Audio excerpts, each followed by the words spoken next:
Sumara ang mata dahil sa matinding pagkakabugbog. Victims of domestic violence, particularly women and children, during the enhanced community quarantine. 1 in 4 women from the age of 15 to 49 has experienced physical, emotional, or sexual violence related, and according to the National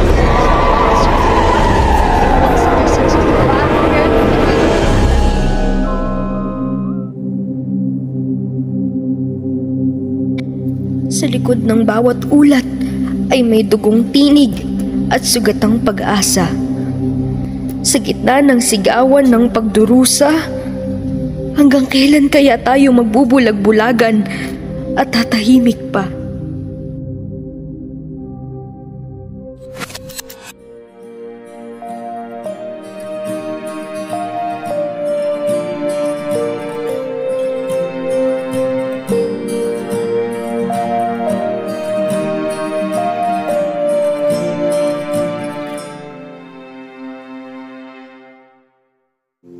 Hindi pa ba mulat ang iyong mga mata sa kaharasan na di naranas ng kababaihan? Hindi pa ba narinig ang iyong mga tenga sa bawat hinain?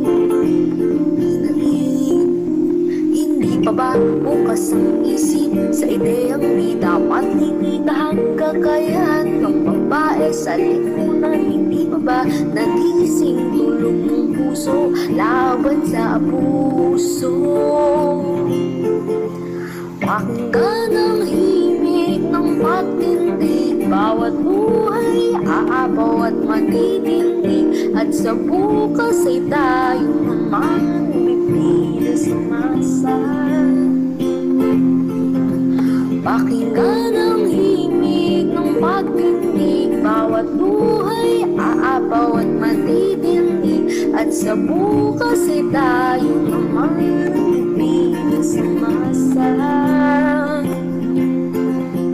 Ang babae ay babae at hindi babae lamang. Ang babae ay babae at hindi babae lamang. Ang babae ay babae, hindi babae lamang.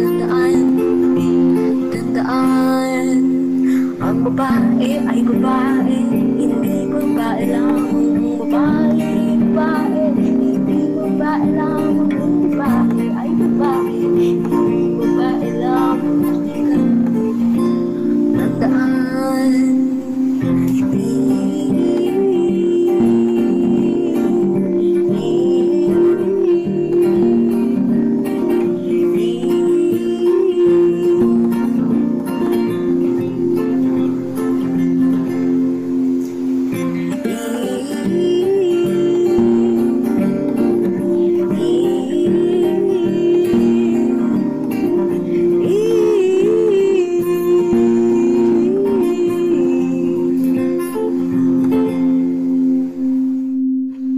ang babae ay babae at hindi babae lamang.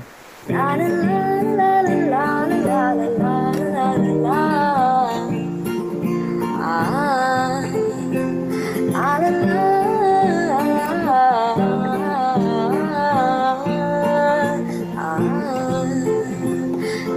la.